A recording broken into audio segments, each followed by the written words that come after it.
Professor Robert Darnton, you are a cultural historian and academic librarian who specializes on 18th century France. You have written many books about culture and history, and your latest book is called Pirating and Publishing, the book trade in the age of the Enlightenment. Professor Darnton, thank you so much for joining us. Thank you for inviting me. So, well, first of all, the main reason why I ask you to come is because I am in love with reading and books. I'm in the privileged position of being a podcaster, and I get books from publisher, and I love them to death. And of course, I give them out after I finish with them, because otherwise there wouldn't be any room in my house. But there's this love with books, and then you book, the pirating, talks more or less about the birth of the books, or how books got disseminated throughout the world. So that's the main thing that piqued my curiosity. But before we get into the book, can you tell us a little bit about yourself? How is it that an American falls in love with 18th century France? Well, people often ask me, why are you interested in 18th century France?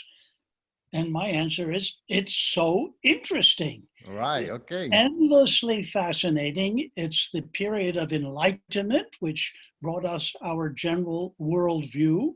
Not that things haven't changed since then, but this is the foundation of it. And it brought us the revolution. Now, how did it do all this? Well, through books. Voltaire said at one point, all the world is governed only by books.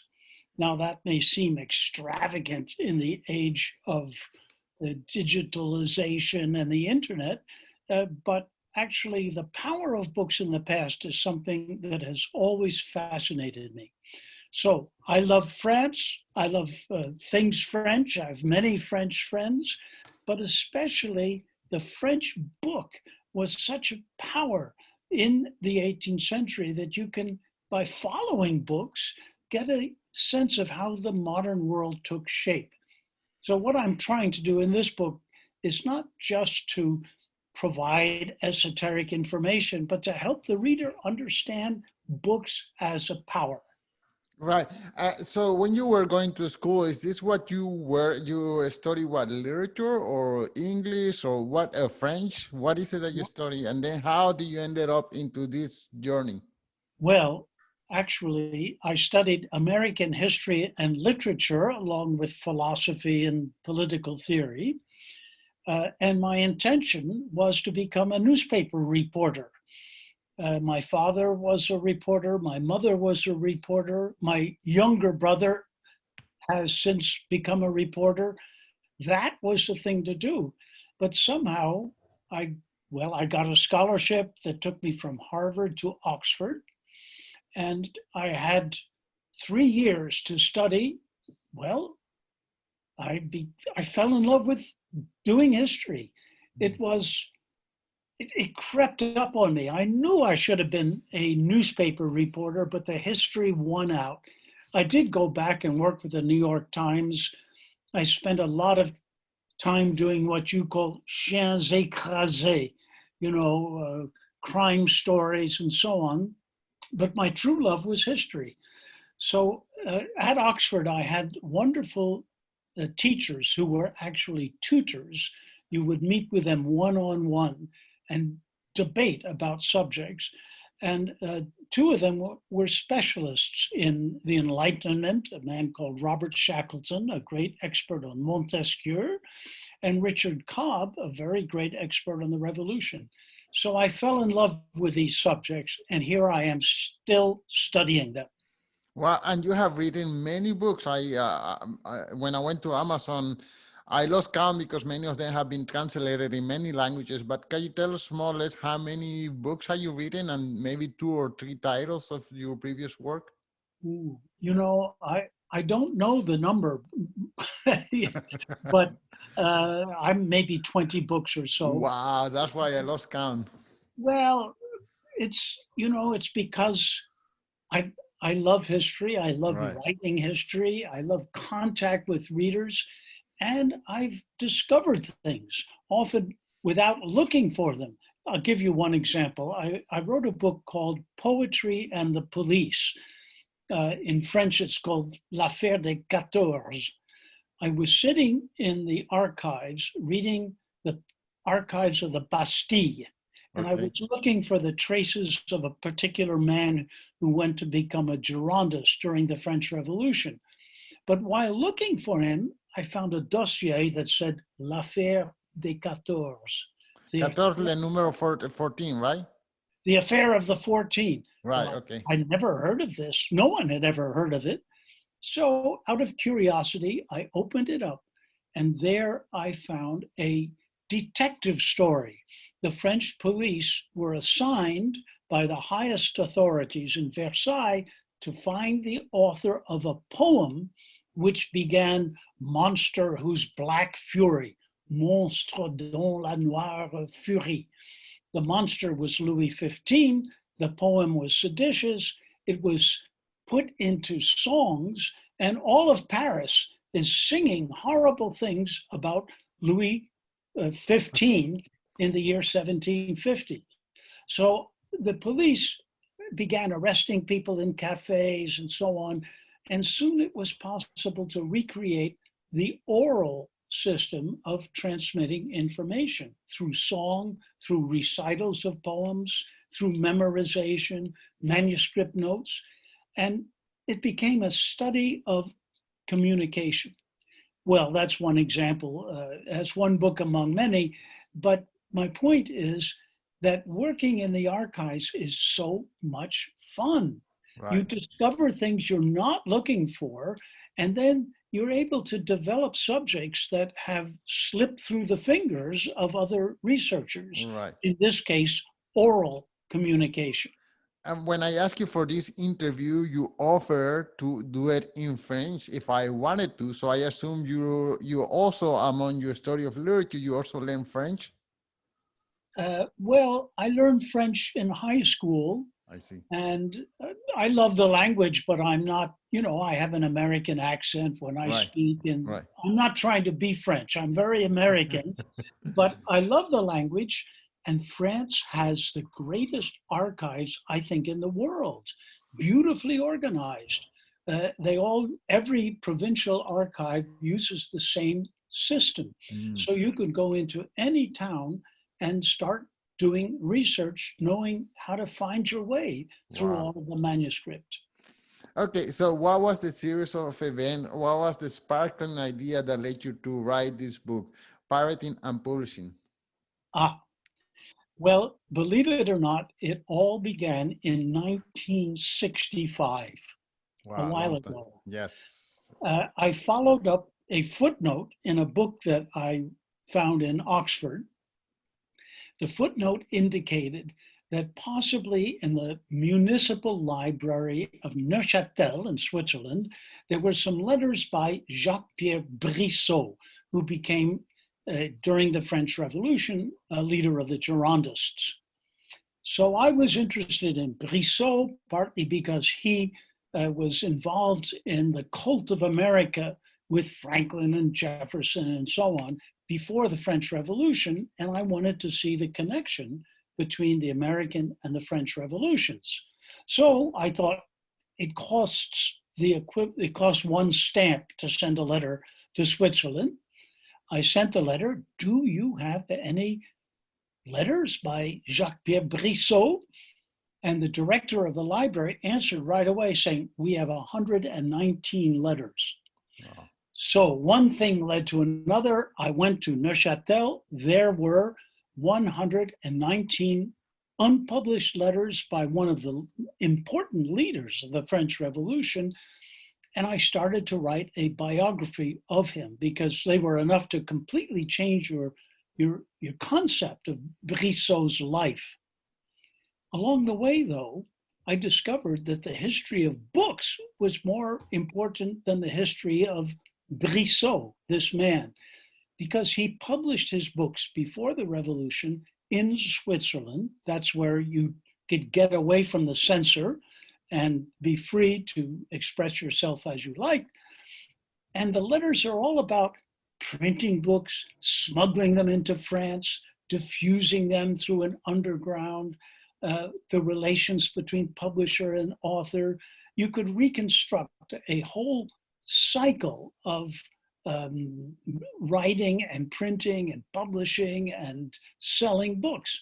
And that, I decided, was the subject for me. So I dropped this biography, which is sitting unpublished in a drawer somewhere. I've written 500 pages, but I never finished. Wow. And instead, I took up the history of books. And this book that has just been published, Pirating and Publishing, is the result of all these years of research going back to 1965, when I first found the archives. So you just mentioned a minute ago that there was some kind of censorship in France. Can you tell us why was there such a censorship? Well, the censorship, of course, developed long ago. It was the result, really, of the Reformation and the religious wars, when it became clear for the first time that the printed word was dangerous. So, in fact, the first reaction of François Ier, Francis I, was to say, anyone who publishes a book will be hanged. Wow, wow. That did not work. You couldn't stop this force of printing and publishing. So they installed a censorship, at first just religious, located in the Sorbonne. And then as it developed, especially under Louis XIV in the 17th century, it became very elaborate. By 1789, France had about 200 censors. Now, I've also actually written a book about censorship, it so happens. And so I spent a lot of time reading the manuscripts of actual censors. And the interesting thing is that they were proud of their job. Censorship was positive in the 18th century. I read lots of memorandum from one censor to another, and they talk about the style of the book and the contents of the book. Why? Well, because a book had to receive a royal privilege to be published, and the privilege was a guarantee of quality. The king put his stamp on the excellence of the book. So the job of the censor is actually to protect excellence. And I even found a letter from one censor to another saying, in French, it's, Je défends l'honneur de la littérature française. I defend the honor of French literature. That's what he thought he was doing. So that's a new idea. Most people think of censorship as just repressive. Right. In fact, it was very different. But, of course, the censors would not allow anything that attacked the church, the state, or morality. People who wrote such books would never submit them to the censorship in the first place. They sent them to Switzerland, to the Netherlands, to what is today Belgium, to the Rhineland. And there they were printed and smuggled into France. So you've got two kinds of publishing. Publishing in France that is submitted to the censorship, and publishing outside France, which is free. Not only is it free, by that I mean they're not being censored except by the local authorities, but they're selling their books in France. They also pirate it. And in fact, what I've tried to show in this book just published called Pirating and Publishing, more than half the books that were circulating in France between 1750 and 1789 were pirated books. I think probably 3/4 of them were pirated. In fact, one contemporary estimate says there were 30 million pirated books on the French marketplace. So the book takes place in another world, one totally different from the world we know. And it was a way to escape the censorship, but it was also a way to make money, because that's what the pirates, above all, wanted to do. So you see, we've got two things going on. the expression of the Enlightenment, virtually the entire Enlightenment, is printed outside of France and then smuggled into a very elaborate underground in France. And then on the other hand, publishing ordinary books by pirating them, counterfeiting them. And that's where the real money was. So if you want to understand the Enlightenment, I think it's crucial to put it in the larger context of literature in general, and that you can study through the archives of pirate publishers. Right, but as far as I understand from your own book, at that time there was no copyright law to protect intellectual property. So how is this pirating if there is no law to prohibit me from copying your work? I mean, it's like if I decide to publish today The Great Gatsby, who is on the domain name nowadays, it's not pirating, it's just there for the take. Right. Well, first of all, the concept of copyright is a modern concept. Copyright began in England with the Statute of Anne in 1710, but there was no copyright law in France or continental Europe. Instead, there was privilege. That's what I mentioned in connection with the censors. The king gives a privilege to an author and then a bookseller to have the exclusive right to sell this text. So anyone who infringes the privilege is breaking the law of the king. But the concept of literature as property begins to exist. You can find it in Diderot and in some other writers, but basically it's not part of French law. French law says books exist by the grace of the king. Right. So the king's grace does not extend outside of France. And a Swiss publisher is not breaking the law in Switzerland if he reprints the book. He's breaking the French law, but he's not French. Right. So I found that these publishers are actually very astute businessmen. They do market research. They want to locate literary demand. And that's why I think the subject is so fascinating, because what was literary demand? What did the French actually want to read, and what did they read on the eve of the French Revolution? Well, you can answer those questions by going to the archives of the publishers, where there is splendid detail, important, I think, not only for general questions, but fun, because it's very, there are lots of plots, intrigues. They are rogues, many of these people.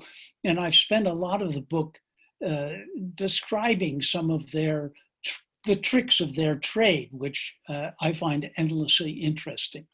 So I know France from the great literature, la littérature française, and I know that there are many great authors in addition to this period. Can you tell us some of the authors at this time and how they were affected by the censorship and by the piracy? Well, of course, the two most famous writers are Voltaire and Rousseau. They are everywhere in the correspondence of the publishers and of the booksellers. I should explain that I've read about 50,000 letters written by everyone who lived from books, authors, printers, booksellers, even the people who made the ink, the workers who pulled the bar of the press. This is a whole world which came alive in the archives. And they're talking, sure enough, about Voltaire. To take Voltaire as an example, the booksellers by 1770 are waiting for Voltaire to die. I've actually seen letters in which they say, is he going to live forever? When is he going to die? Why? Was his work more valuable after he's dead? No, it wasn't that. It's that he kept changing the texts of his books. And so the booksellers were selling basically the same text with small changes. And their customers were furious. They said, I've already bought this book and now I get a few new paragraphs. I don't want to play this game.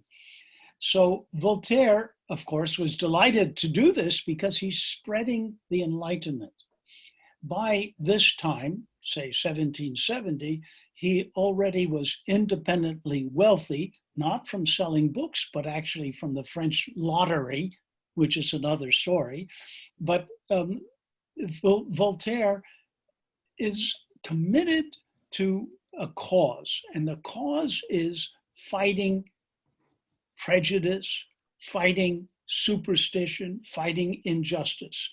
He had a famous motto for this: écraser l'infâme, crush the infamous thing.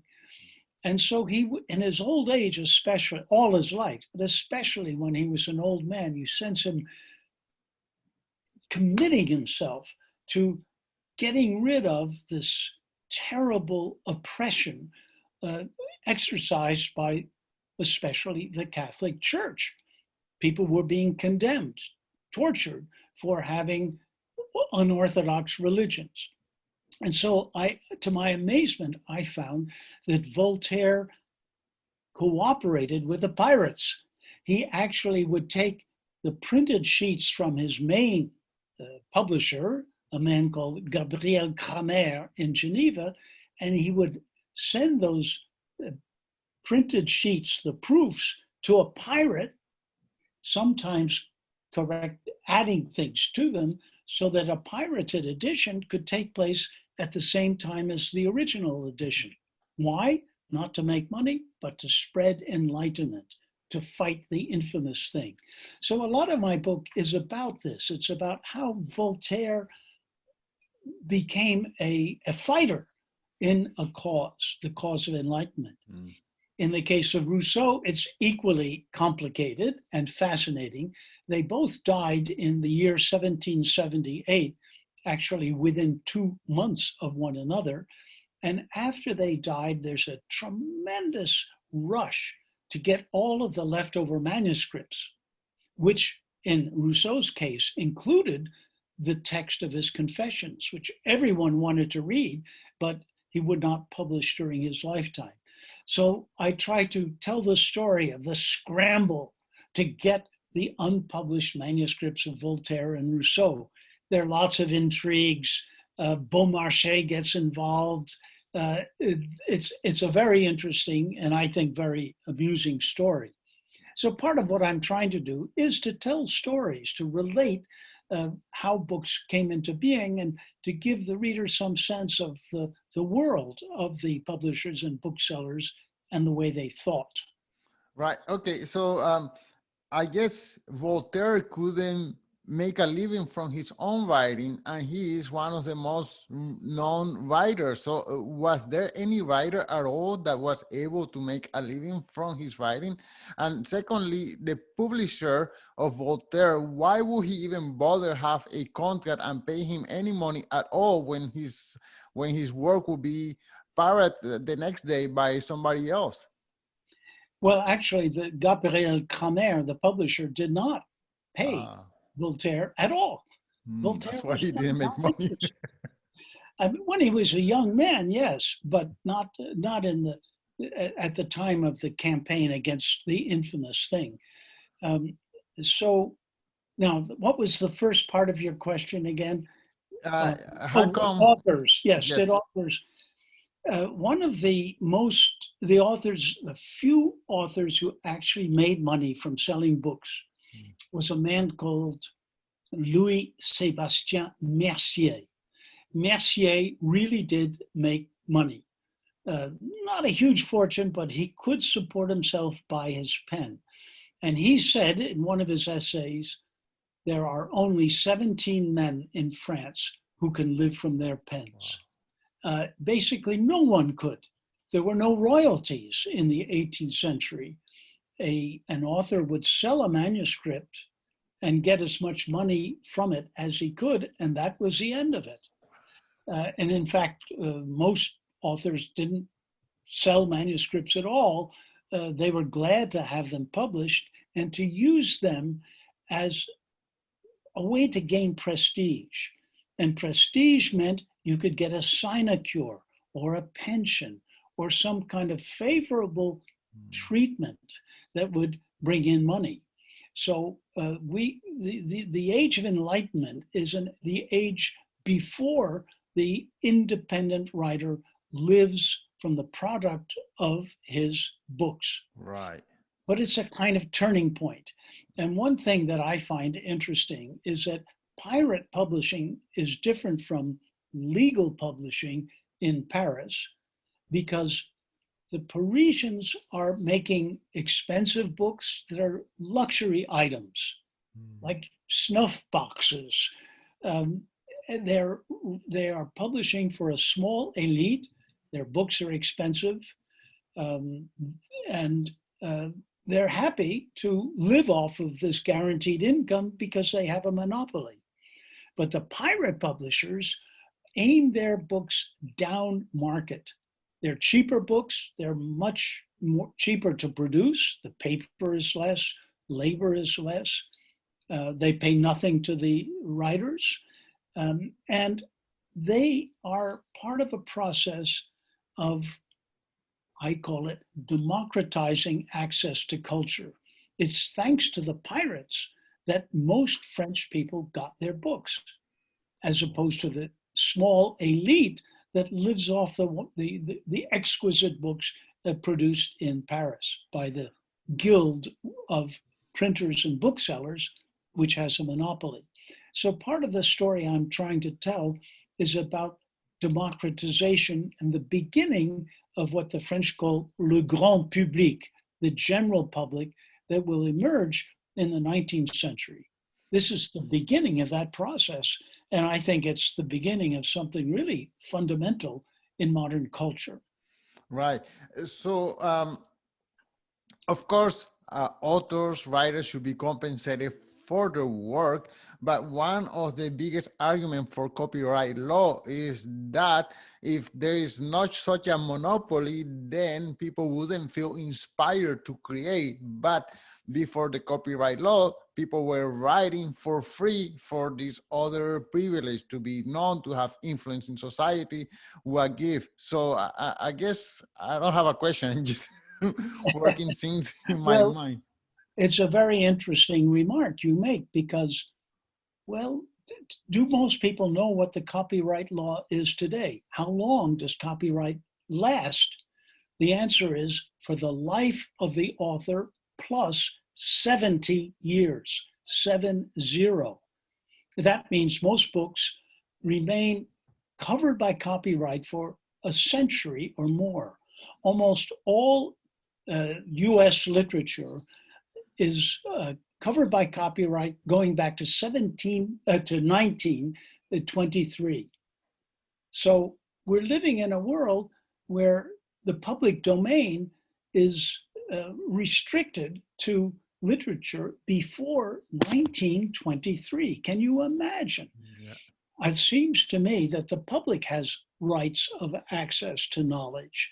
And maybe this will shock you, but I think our copyright laws are excessive. I'm a writer myself, but I would happily limit my own income from books if I could have more readers. Now, it's true, look, I'm a professor. I don't depend on writing for my living. And I respect writers who must get a good income from their living. But for more than 100 years, no. They're going to be dead. And the public, what they want is for the public to read. They want readers. Right. So I don't think we've got a good balance in the world of publishing today. Right.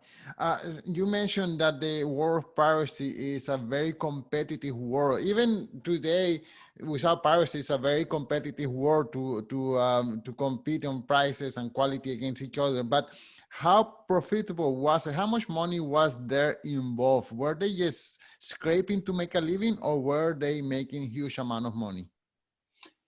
It depended on the pirates. So some pirates, for example, there's one called Marc-Michel Rey in Amsterdam that made a fortune. He bought a nice house, He published Rousseau, and he even gave income to Rousseau's wife or mistress, Thérèse Levasseur, the main publisher of Voltaire. Cramer in Geneva was a kind of aristocrat, really. I mean, he had a grand house. His brother was part of the council that ran Geneva. He was a patrician. And others that I've studied also.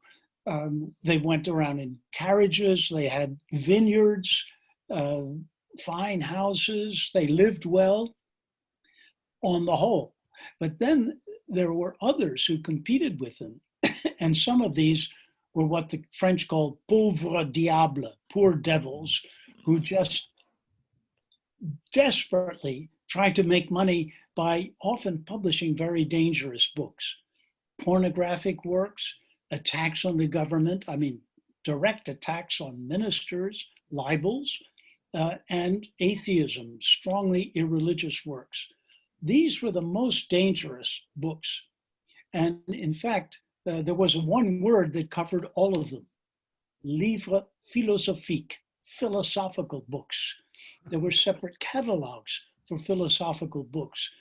And there you will find an atheistic treatise like Le Système de la Nature, the system of nature, next to pornography, such as Thérèse Philosophe, Teresa the Philosopher.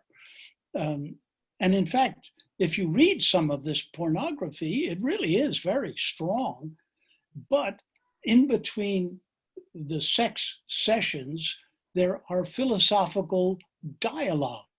Wow. The pillow talk of the lovers often is lifted from a philosophical treatise.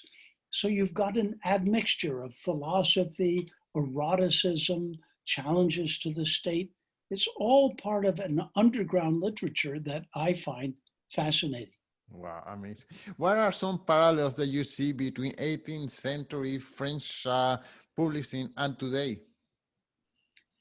Well, one obvious parallel is publishers must make money.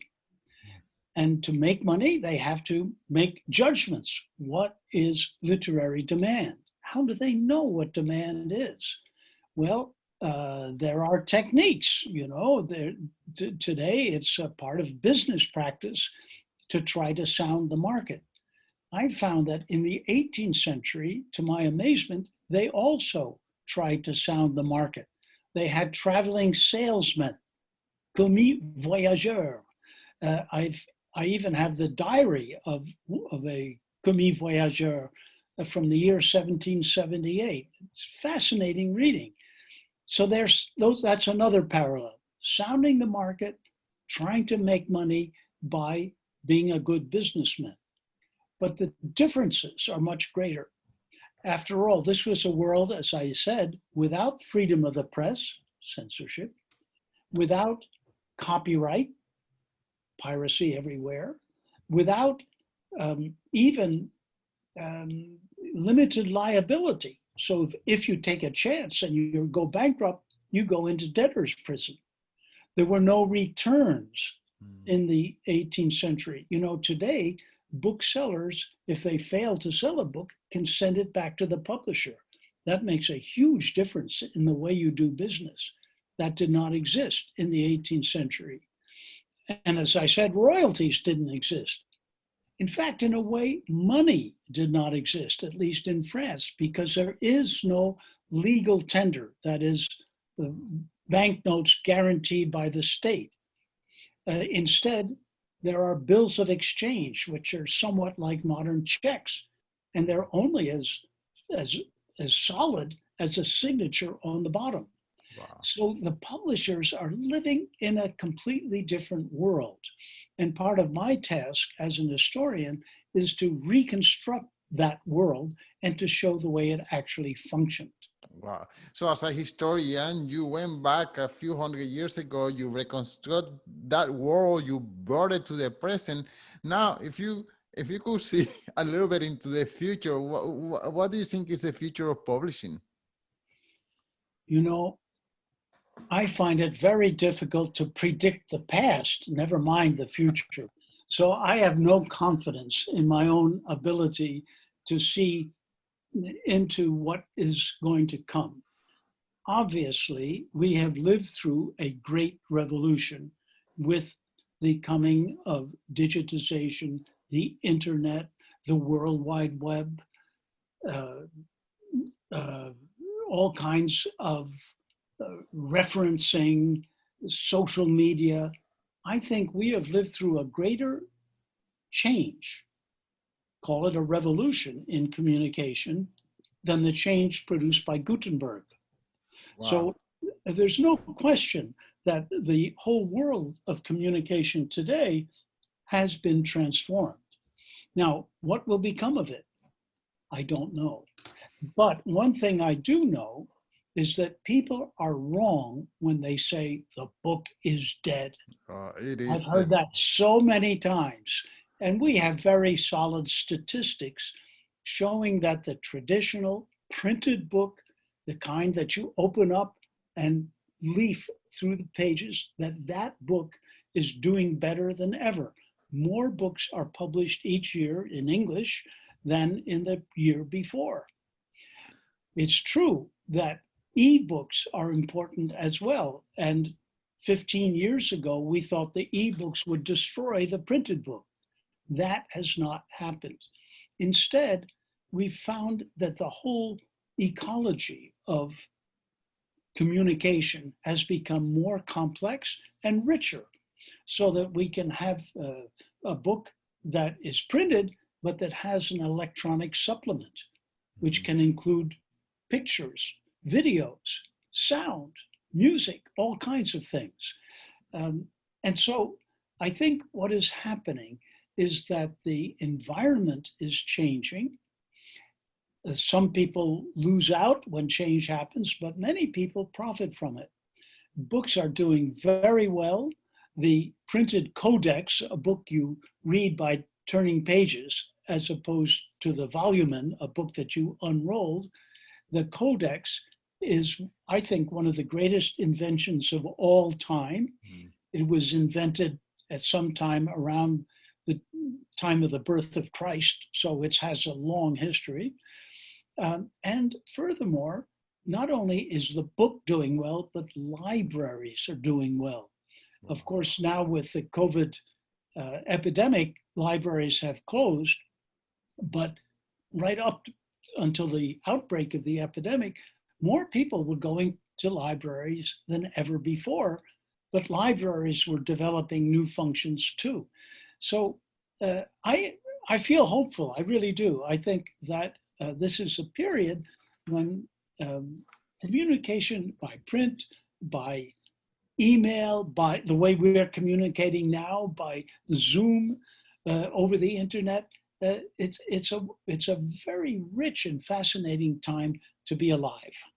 I wonder if you have any opinion on the concentration of powers of companies such as Amazon having such a huge monopoly of what gets printed or published or disseminated and what doesn't. And maybe is this a fad? Maybe that will go away when Jeff Bezos devotes his time to launching rockets into space or something else?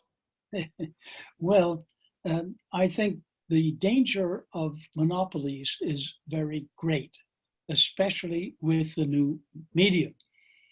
And in fact, when I was the director of the library at Harvard, I found myself involved in a fight with Google because Google came to Harvard and said, we want to digitize all the books in the world, and we'd like to start with you. Will you make your books available?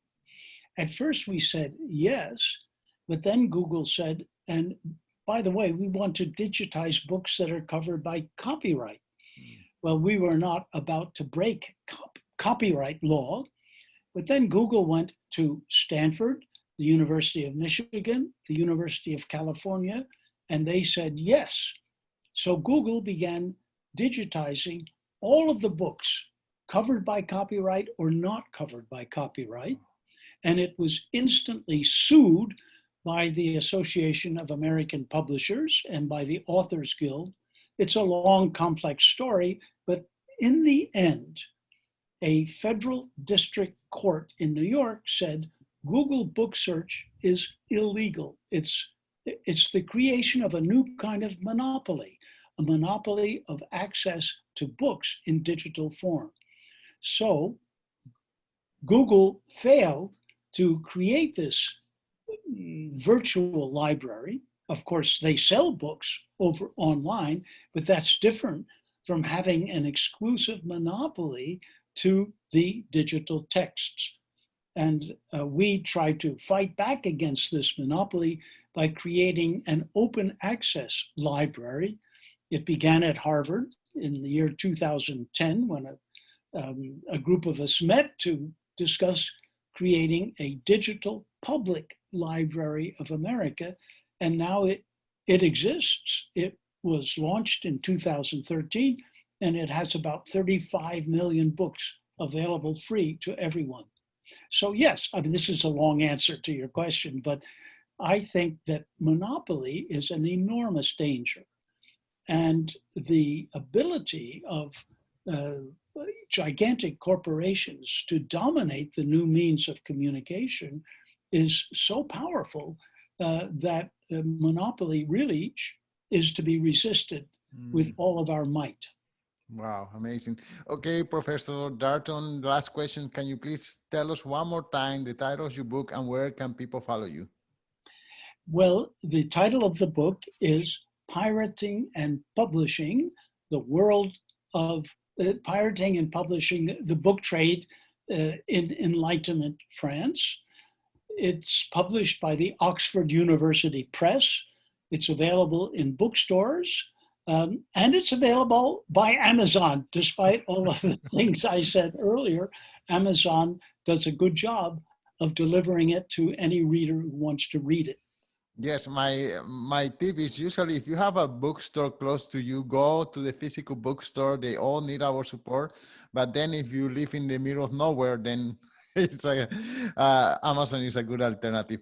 Professor, thank you so much for your time. Thank you for inviting me.